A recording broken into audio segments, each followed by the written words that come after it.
Hallelujah.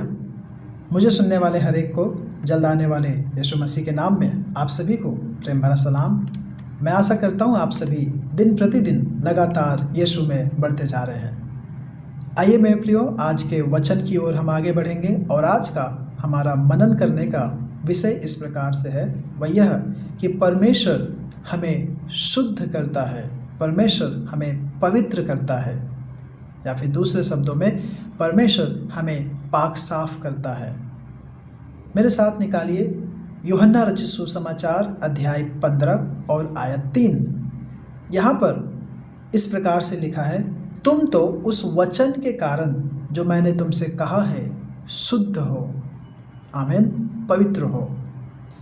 परमेश्वर का वचन हमें शुद्ध करता है, नया जीवन देता है और उद्धार की ओर ले चलता है और हमारे जीवन में व्यक्तिगत रीति से एक गवाही के अनुभव से वह वचन हमें भरता है और यही वचन हमें शुद्ध करने की सामर्थ्य देता है।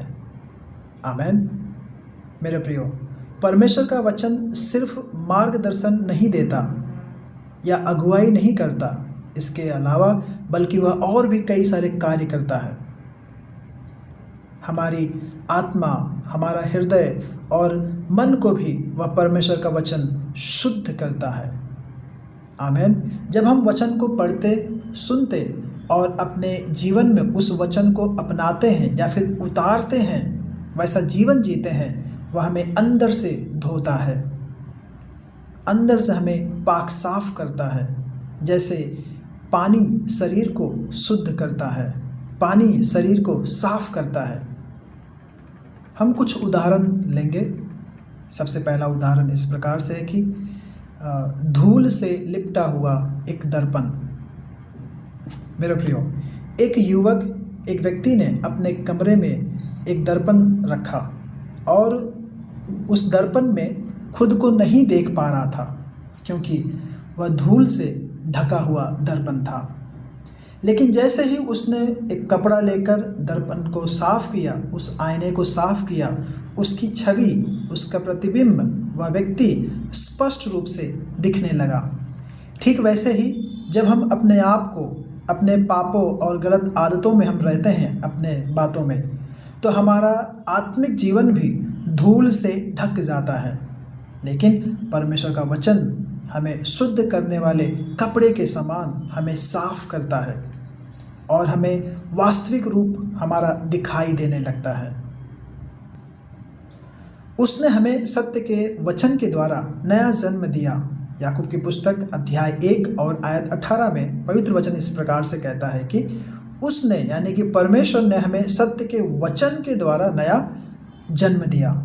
मेरे प्रियो, परमेश्वर का वचन या फिर प्रभु का वचन हमें सिखाता है, जब हम उसके सिद्ध वचन में लगातार अपने मन को लगाते हैं, तब वह वचन या फिर वह परमेश्वर हमें अंश अंश करके बदलता जाता है।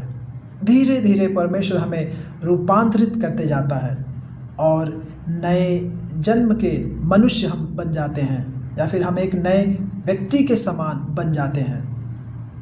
दूसरा कुरिन्थियों अध्याय 3 और आयत 18 में इस प्रकार से लिखा है कि जिस प्रकार दर्पण में तो प्रभु के द्वारा जो आत्मा है, हम उसी तेजस्वी रूप में अंश अंश करके बदलते जाते हैं। मेरे प्रियो, एक समय की बात है, एक व्यक्ति यीशु प्रभु में नया नया आया था।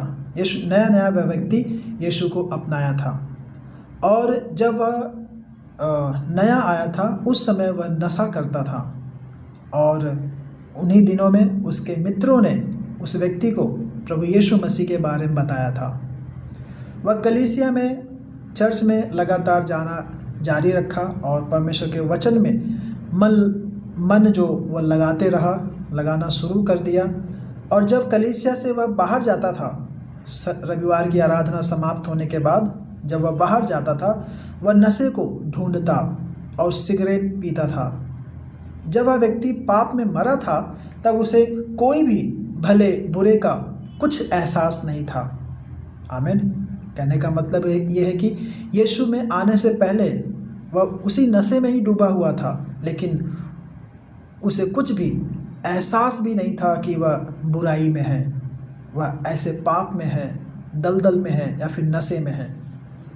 लेकिन जब प्रभु का वचन उसके अंदर आया, तब से वह जब भी सिगरेट पीता उसके अंदर से आवाज़ आती, और यह आवाज़ बहुत ही मीठी और मधुर होती थी, और वह कहती थी, मेरे प्यारे बेटे राजकुमार, इसे मत पी। और इस आवाज़ में इतनी ताकत थी कि इस आवाज़ ने हर प्रकार के नशे से पूरी तरह से उस व्यक्ति को आज़ाद कर दिया, और वह व्यक्ति पूरी तरह से नशे से छुटकारा पाया। मेरे प्रियो, यह कैसे हुआ? परमेश्वर सिद्ध वचन के द्वारा जो उस व्यक्ति को अंश अंश करके बदलता चला गया और उसे नशे के पाप से छुटकारा और उसे नशे से मुक्त किया। आमीन। यह सिर्फ और सिर्फ उस परमेश्वर का ही काम था, परमेश्वर का वचन का ही काम था। आमीन। मेरे प्रियो, एक और उदाहरण हम लेंगे, वह यह है कि पानी से धोया हुआ बर्तन।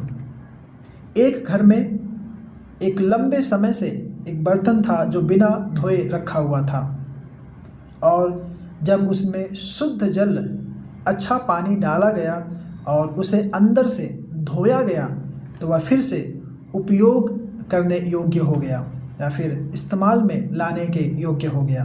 वैसे ही हमारा जीवन भी पाप और अपवित्रता से भर जाता है।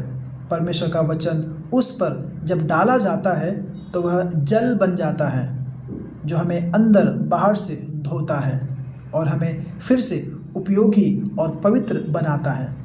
जैसे कि प्रभु का वचन कहता है इफिसियों की पत्री अध्याय 5 और आयत 26 में, ताकि वह कलीसिया को वचन के जल से धोकर पवित्र करे, शुद्ध करे। आमीन।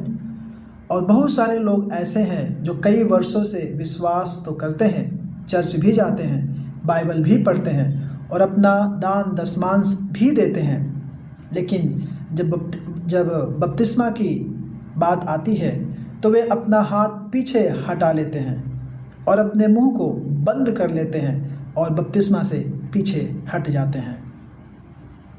आमीन।